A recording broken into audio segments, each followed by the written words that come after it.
Hello and welcome to Art Fictions, which explores the art of stories and the stories of art.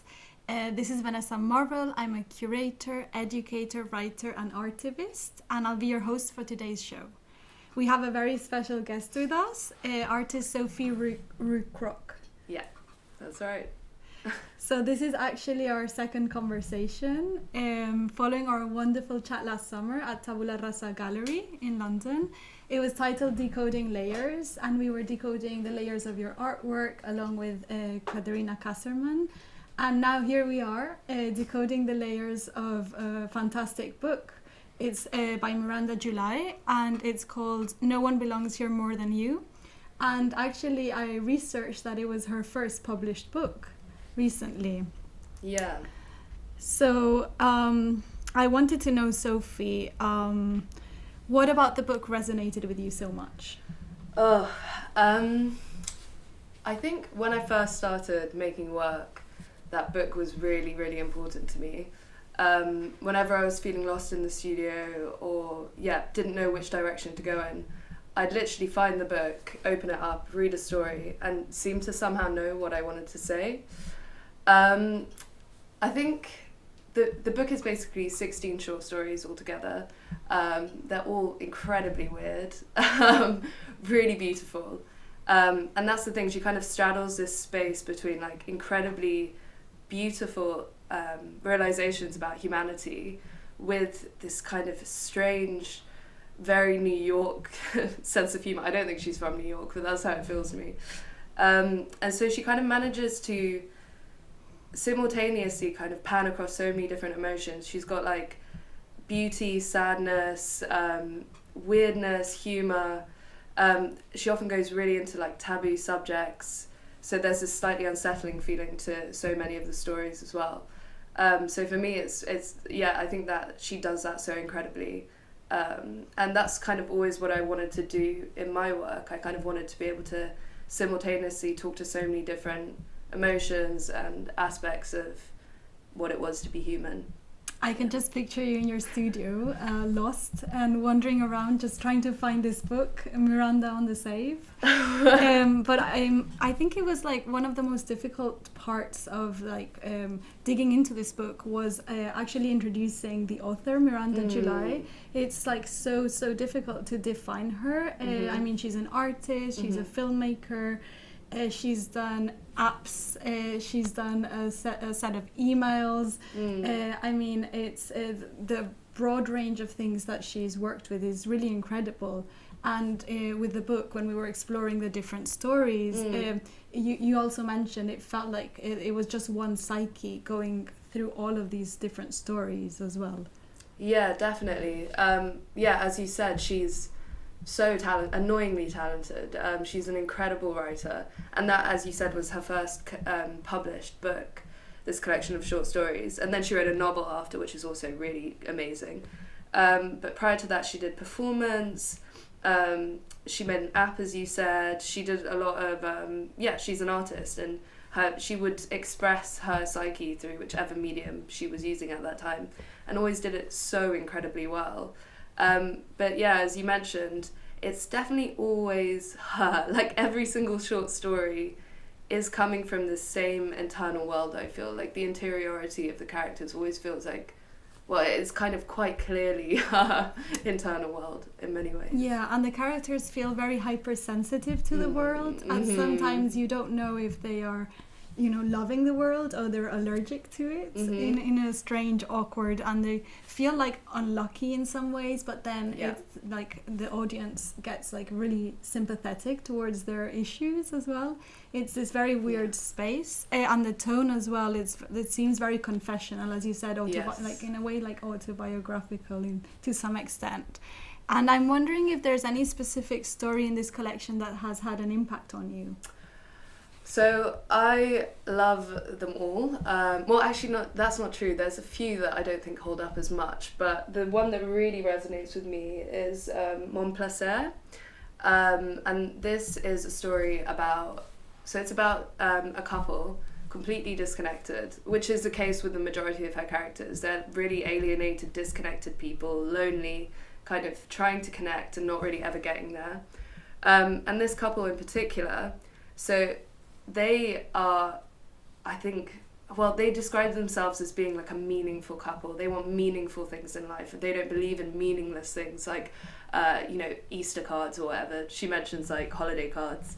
And then there's a line which is like, is it in there? Maybe not. It says, in general, we try to stay away from things that are meaningless. And she says this in capitals, which I found very striking. Yeah. And favor the things that are meaningful. Our top 3 favorite meaningful things are Buddhism, eating right, and the internal landscape. Yeah, so I feel like that encapsulates the couple really well. They're on this sort of spiritual path, new age path where like everything in their life is kind of geared towards having spiritual meaning. And July does this incredible thing throughout this story where she simultaneously acknowledges that the couple lives like this and seems to almost be on side with them living like this, but also she pokes fun at it so much, ridicules it. So yeah, the couple are basically, they're looking for meaningful things in their lives. And the woman, the female protagonist, wakes up one day, realizes that this is the first day of the rest of her life. So she wants to make this huge internal shift.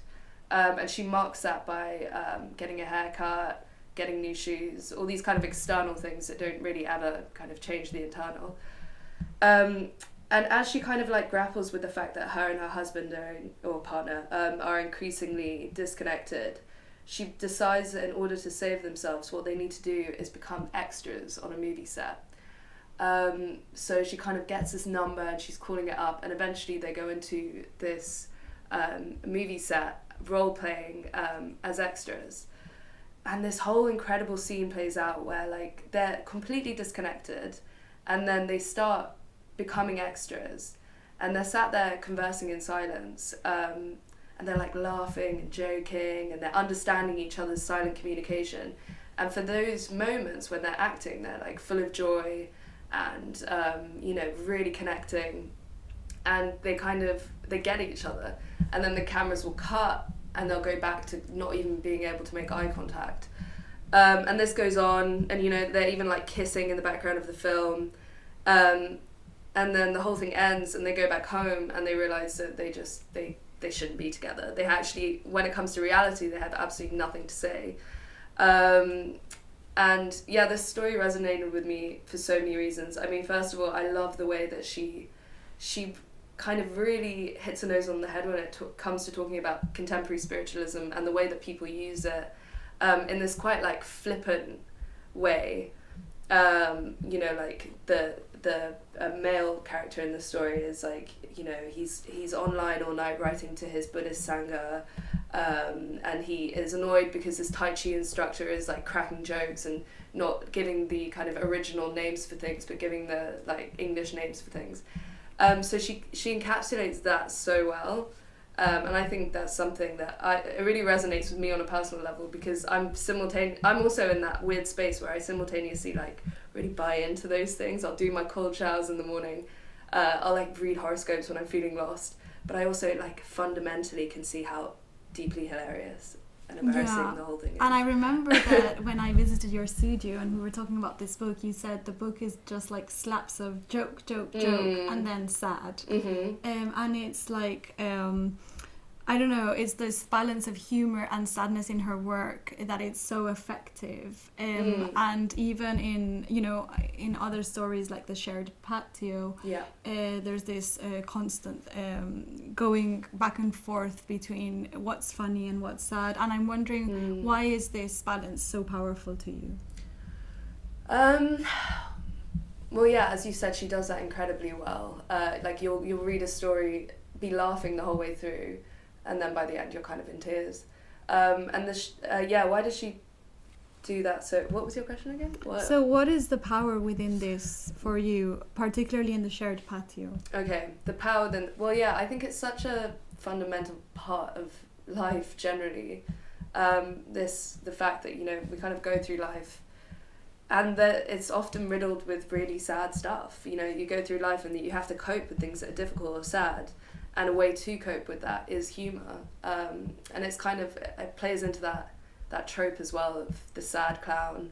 I think she does that really well. You know, like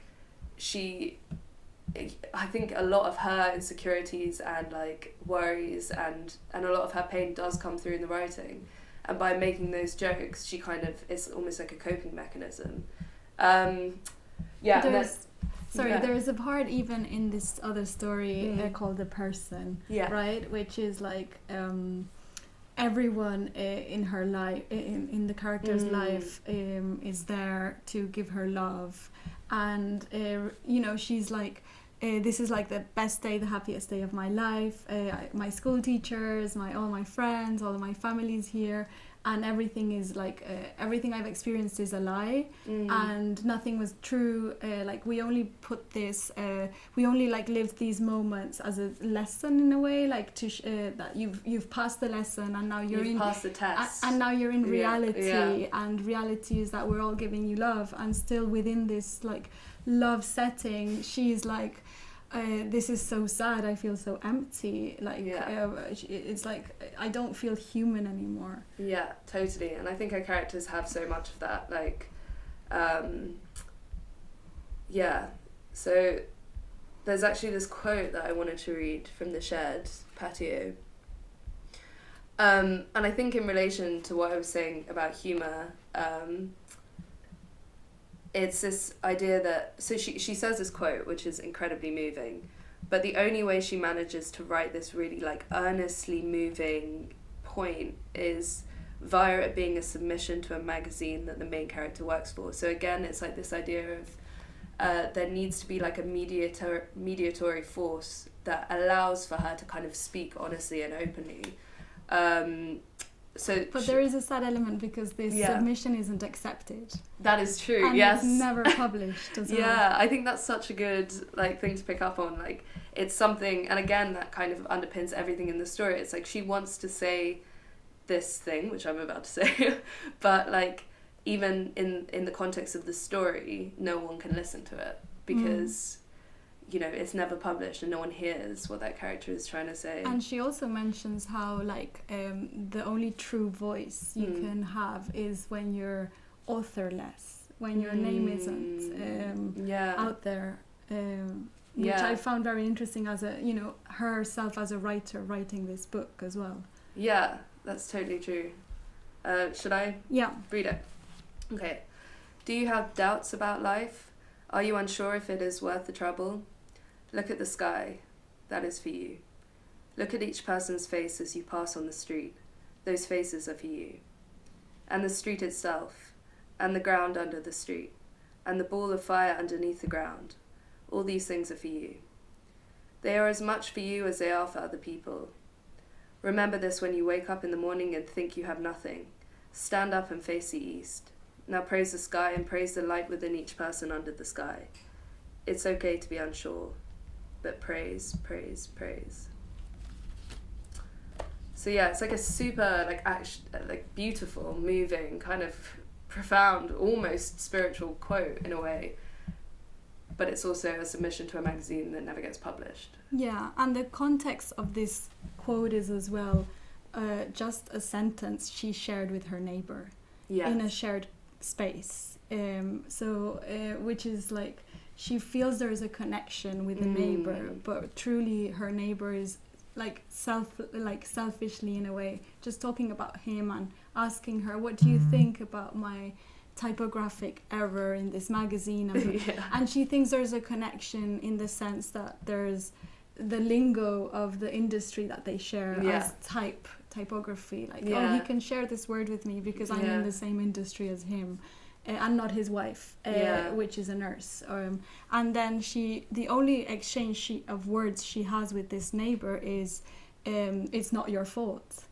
When he asks about this error, and then she makes this scenario where she's like, that's everything I ever wanted to say to someone, that it's not your fault. And everything I ever wanted to hear back is that. Yeah, totally.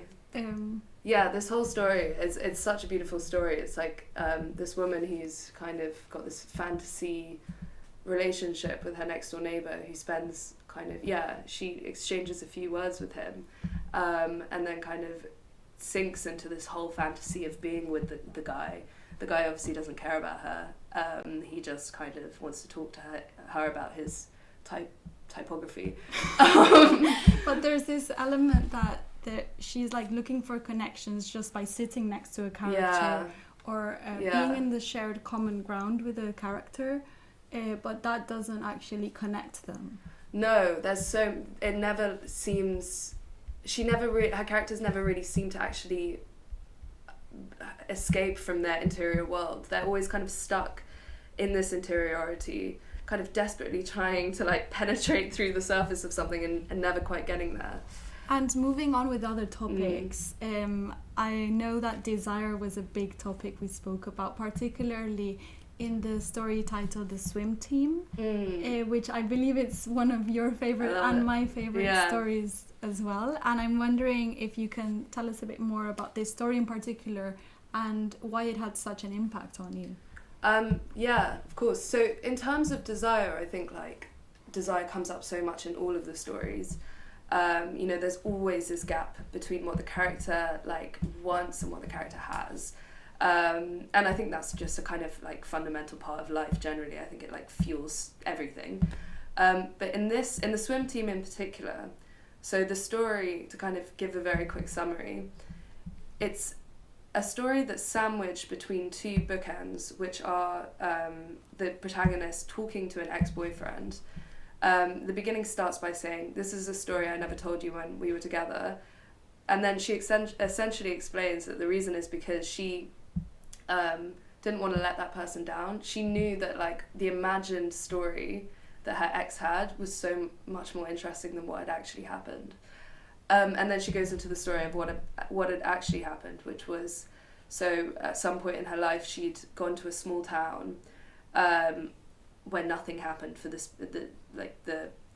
whole year. And that's a quote she says. The most interesting thing that happened was that nothing happened. Yeah, and she spends a year there.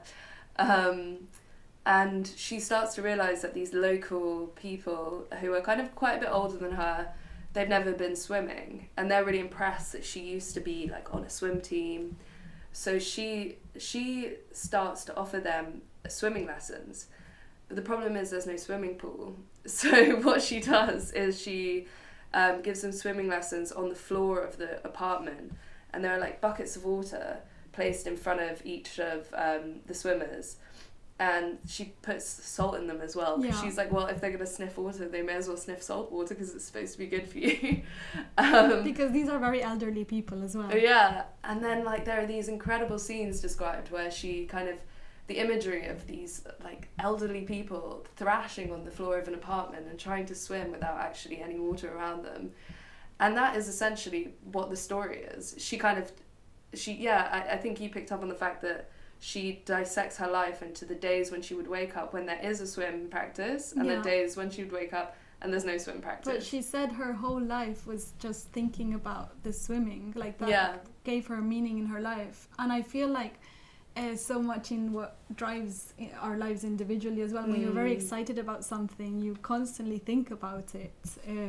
Totally. You're expecting for it to happen continually. Yeah, completely. And that's kind of how it links into this idea of desire as well. It's like, I think, like on a very, like, if you're reading it very, like, I don't know, on a very literal level, the desire for these people to become swimmers is obviously prevalent. But then it's also that kind of desire for all the characters to kind of belong to this group where they're kind of finding community amongst each other. And then like the desire that the main character has for her ex-boyfriend to believe that her life was so much more interesting than it actually was. The desire for her ex-boyfriend as well on a more literal level. So at the end of the story, after the swimming is over, she kind of, I guess, comes back to the present day where she's in the supermarket and she's run into her ex-boyfriend who's with his new partner. And yeah, so it's like clearly this story of like longing and loss in a way, And then she says she's must be the saddest swim coach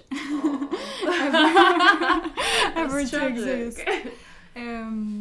But I think what is very brilliant about this story in particular is how visual it is. Even if you're reading words, you can just imagine these very elderly people flopping their hands in the kitchen floor with these buckets, and everything is so hilarious. And she even like really gets into the role of being a coach, and she says like I would put some intervals and give them directions, but she was like in many ways lying, because she said this is the technique that in the Olympics the Olympic swimmers would do, and it was just like this fun role play as well, which is another of the main themes of this book, how in order to be liberated you take on a role, and it was the role of being this coach in this case as well. Totally. I think like role play is, you know, one of the most interesting things that comes up over and over again.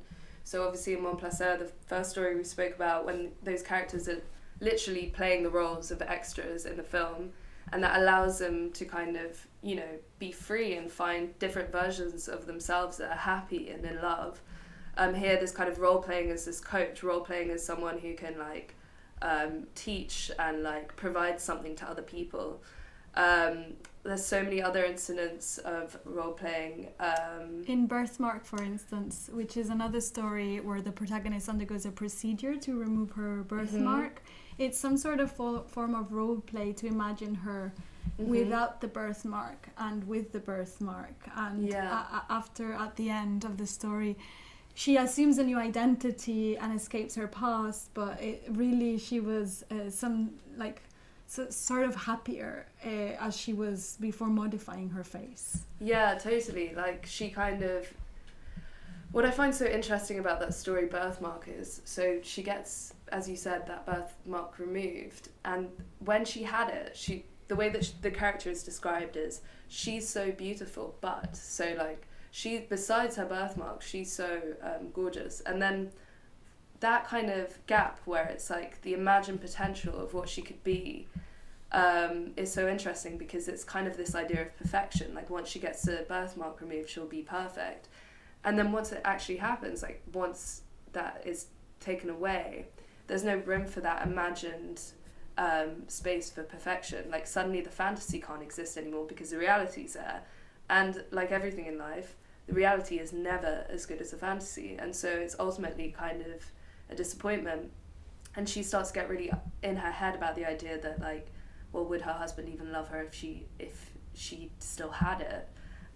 But yeah, I think that's... And so much about the book is about the merging of reality and fantasy. Yes. Even in the story that we mentioned previously about this person, it kind of reinforced this is a real story. Just because even like so many of these stories come from dreams, or you don't know how, you know, where it's coming from. There's so much interweaving of what's real and what's a fantasy. Totally. I think she plays with reality and fantasy so well. Yeah, like as you mentioned, this person, it's like the ultimate fantasy that someone someday turns around and says to you, guess what, the whole of your life has just been a rehearsal and the real thing starts now and it's going to be really good. And then everyone you've ever known or loved is basically kind of cheering you on and telling you you've done an amazing job and you've passed the test. And yeah, it's like it's total wish fulfillment in a way. It's kind of, I think, what's what I want. I'd love for that to happen. But then she's in bed and she says, I really messed up. My chance of like being loved. Yeah, totally. So we've kind of discussed the book and several of the highlighted stories, and I think it's a good time now to move on to talking a bit about your practice. So just to briefly introduce yourself, you're a London-based artist who primarily works in drawing and painting. Your work explores ideas around the psyche, interiority versus exteriority, the spiritual versus the everyday, which I feel have been topics we've definitely spoken about, archetypal imagery and the body. You derive your compositions from a wide range of sources, including film stills, found photographs, stock images, and appropriations from art history. which are fused with your own autobiographical encounters and staged photographs. And you create a construction of installation of networks of images, which I find to be really interesting, kind of linked to this book in many ways as well. It's not just one piece in its singularity, it's about the connection of multiple pieces. And you weave in together non-linear narratives within this. So it just feels so connected with everything that we have spoken about. And yeah, I'm just wondering about, like, moving on to this idea of fantasy and reality, which we've just touched upon. How do you explore in your actual work the extraordinary in the everyday, particularly within your recent solo show at the Sunday Painter? Yeah, I think, first of all, I think you're so right. Like, I see so many connections to Miranda July's work, and I have to say, I think that's because she was quite a big influence on me. But yeah, I think the kind of extraordinary everyday thing is something I've always really, intentionally had in my work and wanted to kind of come through. And in particular with my recent show at the Sunday Painter, well, it was last year, it was 2022. It was called Today I Feel Relevant and Alive. That show in particular really played with that concept. One of the fundamental themes of that show was taking this idea of really heightened states of kind of ecstasy or really heightened emotional states, and looking at them and putting them in parallel against kind of historical or art historical ways of expressing kind of spiritual ecstasy. So in particular, I was looking a lot at Bernini, and in particular Bernini's Ecstasy of Saint Teresa, which is a sculpture he has of Saint Teresa basically being, so there's a little cupid on top of her penetrating her with an arrow, and she's literally looks in the throes of pleasure, like she fully looks like she's having an orgasm, to be honest. I think that was such a common trope at the time, this kind of like conflation between spiritual revelry or spiritual kind of highs and like kind of more worldly pleasure. And I guess a way that people found to represent those kind of spiritual modes of pleasure was kind of and the only way we saw possible, which was doing it via things in this actual world. So what I did for a lot of that show is I kind of took that open-mouthed figure as like a basis for a lot of the work. But in the world that I created for the show, it was kind of people, laughing with their mouths open in this kind of quite manic state of laughter, or eating, or like, having sex, or not in an explicit way, but kind of suggested it. Or like in dancing in a party, and kind of by drawing parallels between those art historical ways of expressing kind of spiritual ecstasy and contemporary forms of ecstasy, I suppose, I was basically trying to kind of put those two ways of enjoying on a parallel. And within the spiritual part of your practice, your titles are also derived from horoscopes, and you've also represented hands holding tarot cards, and similarly to how Miranda July plays with the spiritual, in the sense that she's kind of poking a joke, but then she's also very involved because she also does these silent meditations in her personal life, and it's something she's spoken about. You're very much as well like kind of like part of it, but also outside of it, and particularly your choice of titles. Can you tell us a bit about some of these in relation to spirituality? Totally. Well, yeah, I think you're very right to say that like there is a part of me that's kind of, I definitely use it as a tool, as a resource. So if I'm feeling lost, I'll do a tarot reading for myself. I'll meditate, But at the same time, I do see the humour in it, and I'll look up my horoscope. In one kind of thought, I'll be like, yes, I this is telling me everything I need to know, and then I'll simultaneously think, okay, I don't actually believe in this at all. But so I think a lot of the time, what I do when I'm titling things, some of the time is I'll look up a horoscope reading and I'll literally lift lines from those horoscope readings and use them as titles. So I think even today I Feel Relevant and Alive came from a horoscope that I read. Working on my internal landscape, that came from like a manifestation quote that I read or something like that. There's a work that I have which is, it's called Psyche and Eros at the Beach, and then brackets, you should feel a building sense of purpose and pleasure. And that part in brackets is also from a horoscope reading.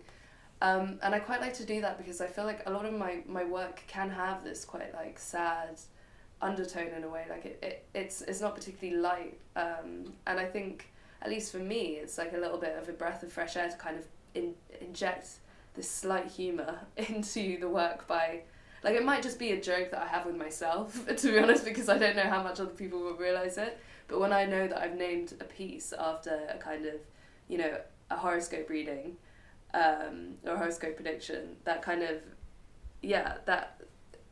I guess it does what July does in a way, where it kind of allows a work to simultaneously be kind of like beautiful, sad and funny.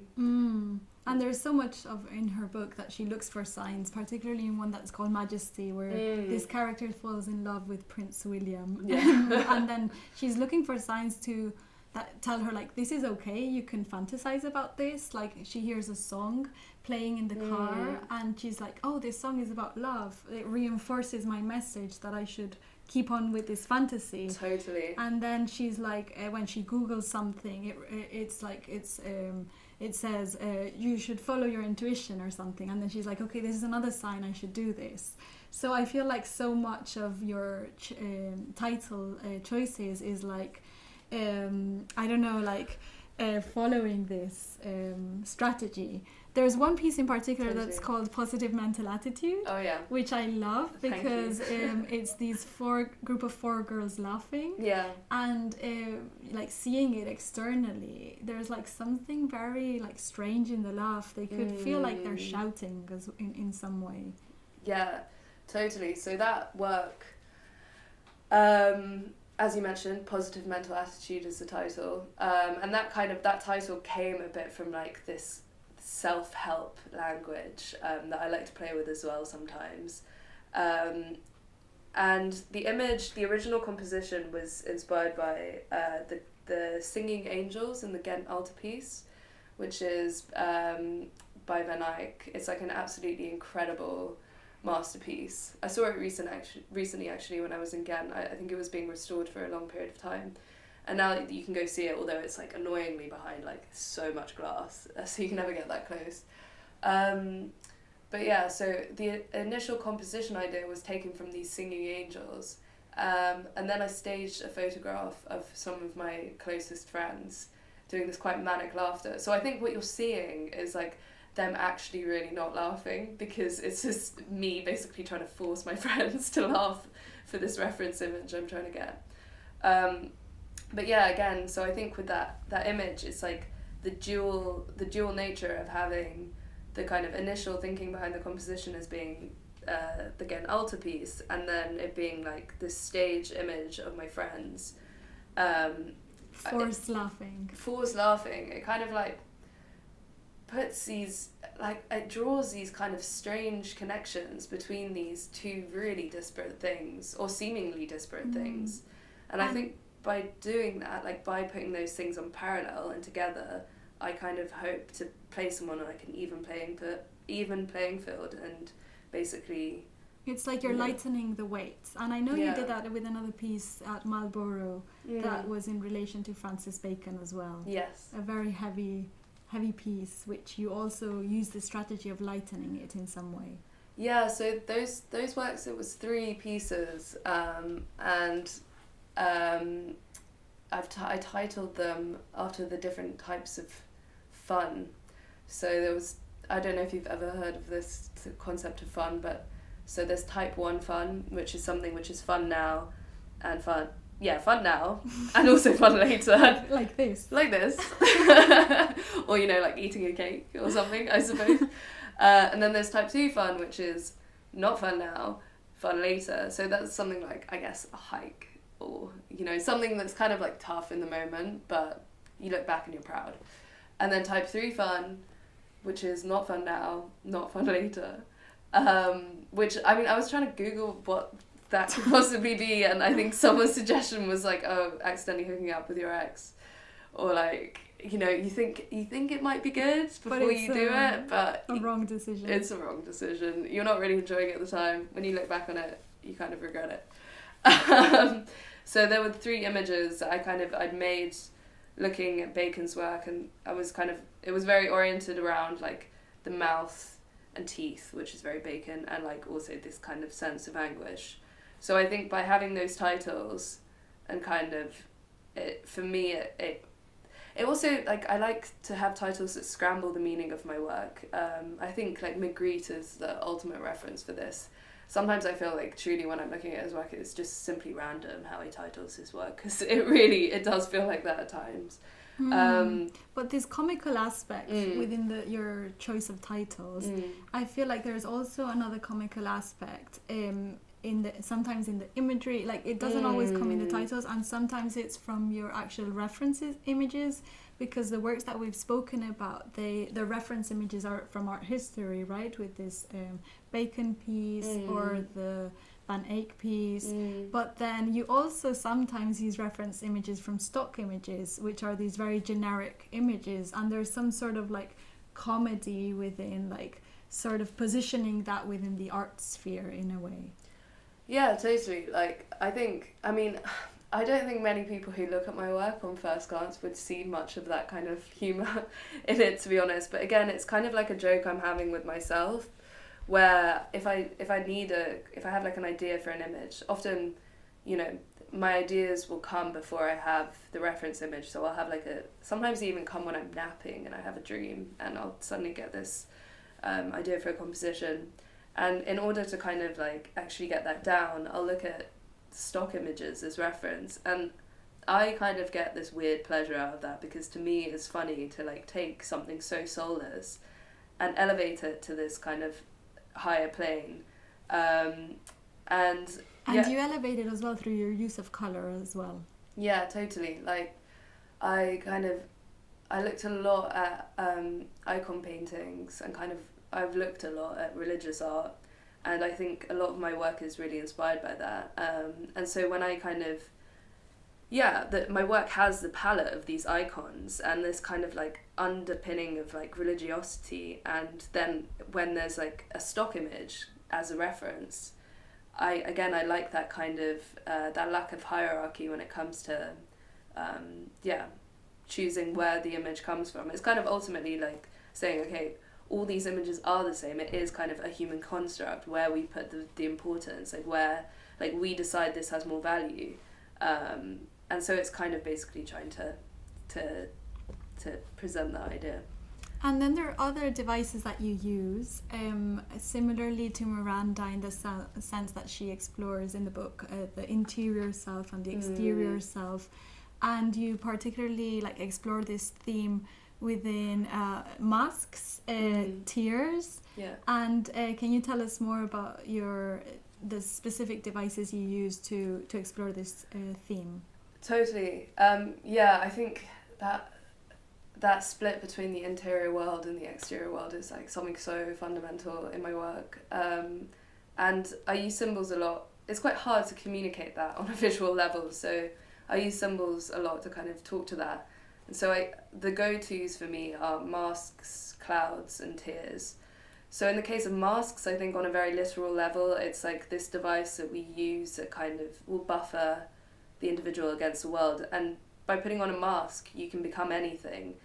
And it also allows sometimes it allows you to express your interiority more.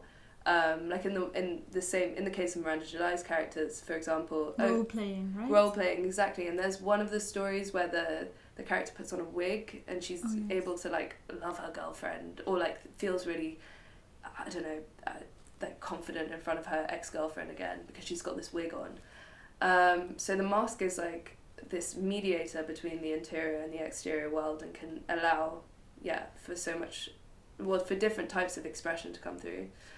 And then there are clouds, which I think are like historically have always been a symbol of this kind of shifting internal landscape, yet obviously they exist there in the outer world. And I love clouds for so many reasons as well. I mean, like, on a very aesthetic level, I just think they look good. But then also symbolically, they kind of hint to these other realms. You know, in art history, they've used to suggest, well, to kind of basically as a stand-in for where heaven is. And then tears, I mean, they're incredible. Like, I always think with tears, like, your emotional world, like your interior world, is able to provoke so much change, or able to feel so much, that then that interiority expresses itself through something material. Like, your body actually starts leaking, it starts producing water. So the kind of like interior world is like literally spilling out over into the exterior world. And so they're the perfect symbol. And you're the first person that ever told me that you like the shape of a tear. And I remember Googling it, and it was like the most aerodynamic shape that exists. That's so cool. I didn't, yeah, you told me that before. Yeah, it's amazing. And kind of like, you know, talking about these clouds, in the book it's also a device that Miranda uses. I know there's a scene where one of the characters goes to therapy, and they're talking about like looking at the clouds just to like have that feeling. There's certain moments in the book that point out to like moments of looking at the clouds, which I feel express so much of the interior landscape of the characters. Completely. And this is like a very, very nice kind of like, you know what's coming with the clouds transition. I can't remember. Because I know that you are currently reading a book in relation to clouds, which I think is hilarious. Yeah, it's actually a book. I have to shout out my friend Divya Charlo, who is also one of like my most frequent models. But she gave me this book, Cloud Spotting, because she empathized with my obsession with clouds. And I'm not gonna lie, when I first saw the book, I really was like, I can't believe you expect me to read this whole book about clouds. Like, this was the type of thing that I would avoid in geography, like, you know. And but it's incredible. The author really, like, I don't know how he does it, but he manages to make clouds incredibly interesting. His kind of anecdotal references to clouds and clouds throughout history, amazing. What are the best clouds in art history? Oh yeah, okay, so he's got some good ones. I'll tell you the worst one. Okay. Well, he doesn't think this is the worst, but he kind of slates Mantegna a lot, because apparently Mantegna wasn't actually replicating real clouds. He was kind of just making up his own cloud. Mm-hmm. But he does mention that Mantegna also does this thing where he will basically, you know, when you look for shapes in the clouds, like images and stuff, so Mantegna will put that in his paintings. So there'll be like a floating horse cloud in the background of some of his work, which is quite funny. The biggest finds through that book have been, there's a photographer called Alfred Stieglitz, who I think photographed all the like modernists, but he's been credited with being the first photographer to basically create sort of abstract photographs, because he's got this amazing series of just photographing clouds, and they really look like abstract photographs. Like, before that time, I don't think the camera was being used to kind of photograph essentially like wafts of air or nothing. Is this one of your main inspirations for an upcoming show that you have in Mallorca in Spain? Oh yes, it is.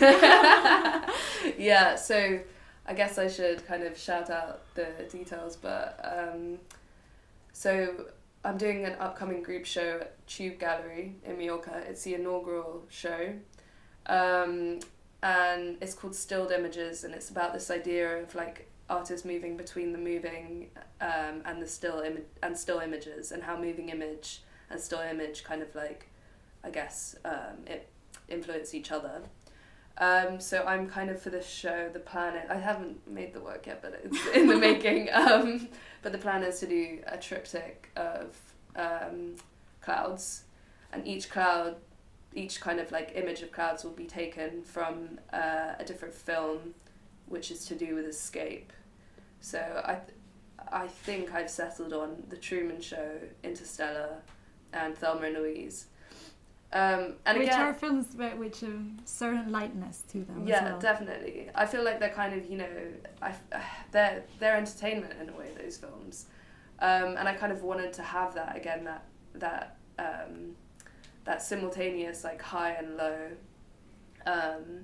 Like the works themselves will be, you know, beautiful images of clouds, and to have the kind of like background reference being something which is, I guess, something a little bit more lowbrow in a way, or not lowbrow, but you know, it kind of again scrambles the viewer's expectations of, yeah. And then moving on with this idea of the triptych, which you will explore in this show in Spain. I know that you're also doing another show that relates to the idea of the triptych here in London.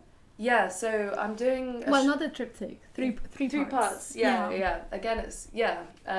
So this show will open at Huxley Parlour on the 27th of April, and it's called In 3 Acts.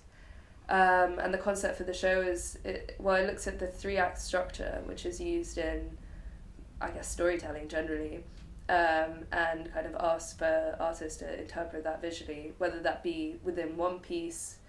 or, you know, in my case, I'm kind of doing a triptych which is split out over 3 images. That's something that I find really, really fascinating about how you combine images, and that's something we picked up before, is like some of the images that you position alongside each other are like very close-ups, like, and then others are very far away. You delve between the micro and the macro. And there's like, as you said, like there's like, it feels like it's, what's the connection between this image and the other image, or is it random, or is it linear, is it non-linear, like what you know, I feel like we will see these 3 images, and one of them I think is some feet like coming out of the water. Yeah. Then there's these other figures, and like tell us more about your, you know, installation of images. Yeah, so I guess there are 2 things to say there. First of all, when it comes to this kind of idea of like some of the images being super close up and like macro, a lot of that thinking initially came from this book by Susan Stewart that I read, who's like an American poet and academic. And the book's called On Longing. And she essentially takes the idea of the miniature and the giant and uses them as metaphors to kind of explore things like interiority and exteriority. So for her, like the miniature is interiority and the giant is exteriority. And she spans across so many different texts and like elements of culture, and yeah, she kind of, it's such an incredible book. I mean, it's quite dense and like, you know, far reaching, like it goes into so many different areas.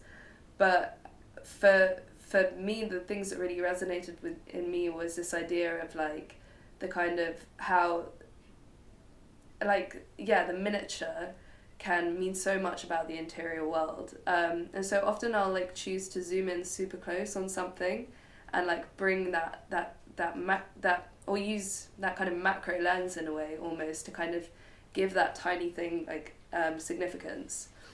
So that is kind of like sometimes the thinking behind the work, wanting to have this balance of kind of like a panned out shot and a panned in shot. And also with your scale, because you use like work very, very small to like bigger. And in some ways when the works are so small, it's like you want to hold them, right? You want to care for them. Yeah, like that's such a big idea in her book, like that.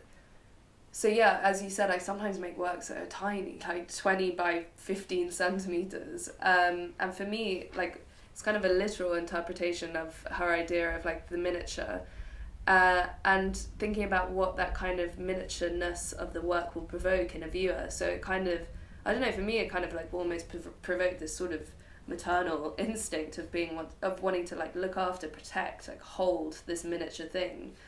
Yeah, and I think that's kind of why that comes through. And what about your latest piece in the studio? I know there was a work that I saw which was quite large in scale. Quite large for me, yeah. I'm trying to go bigger. It's not something that I've done for a long time. But yeah, I'm kind of thinking about these like piles of, I think there's so much, like in Miranda July's work, there's so much in my characters where there seems to be a desire to connect.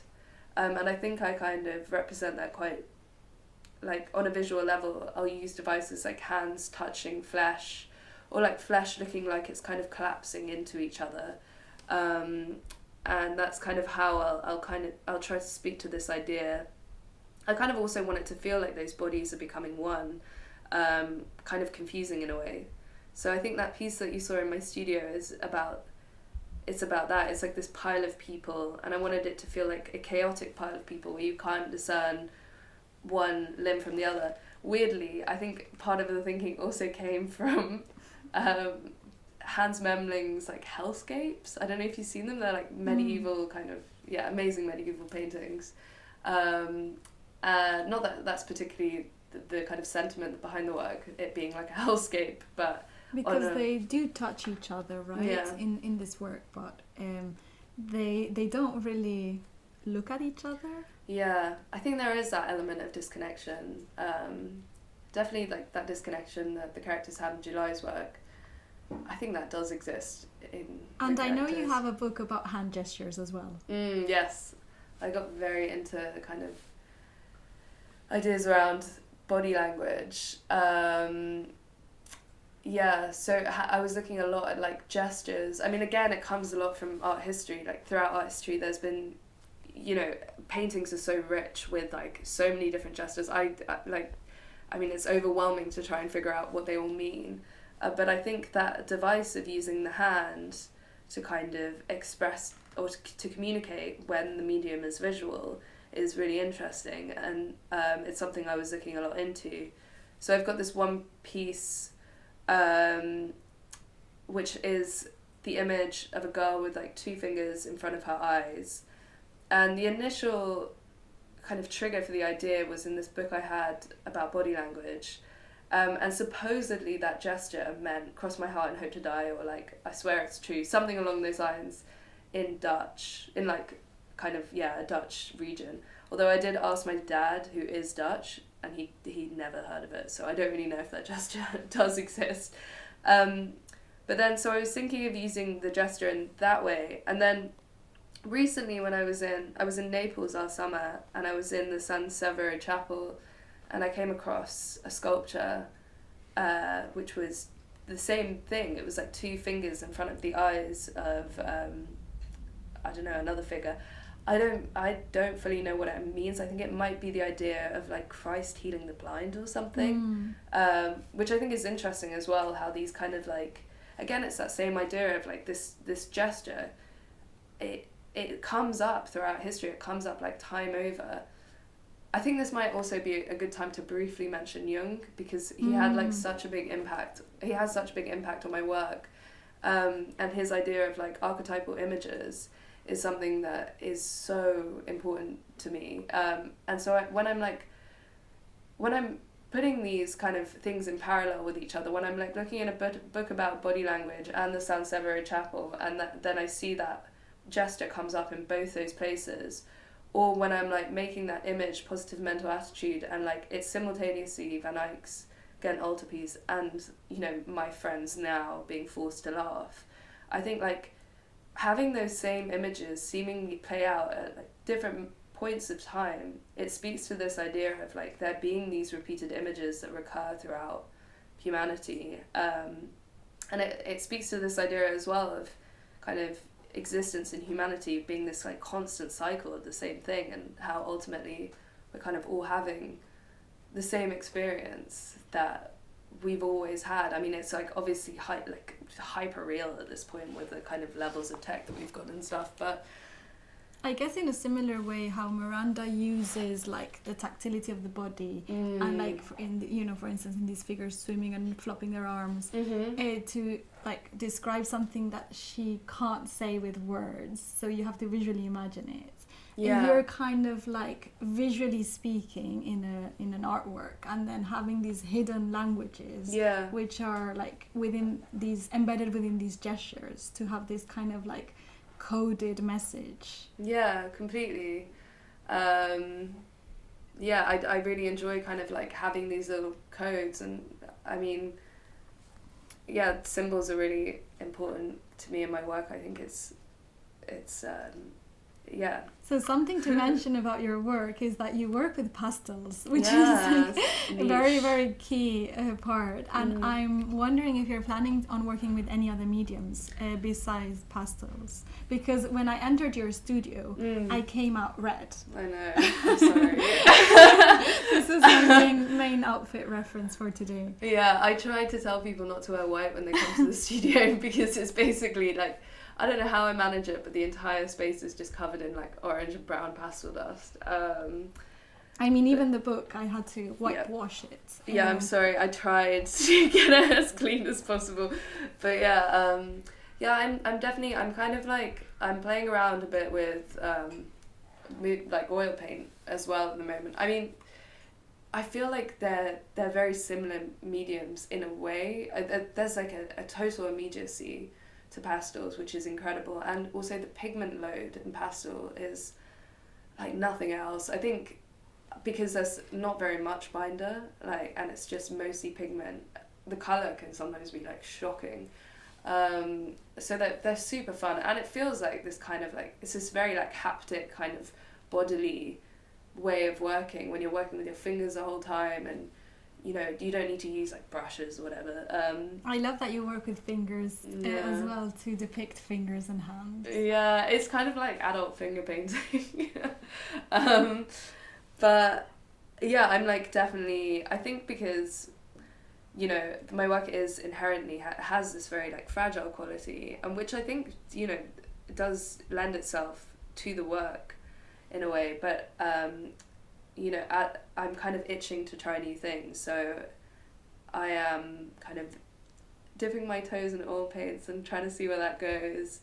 I also used to write a lot in like, before I kind of was able to make work full time. And you wrote about drawing, right? Yeah, so I was kind of an art critic. Art critic is weird. Like, I've read your frieze pieces. Thanks. But yeah, I used to write, and I love it. I still write every day for myself. Like, journaling is a really big part of my life.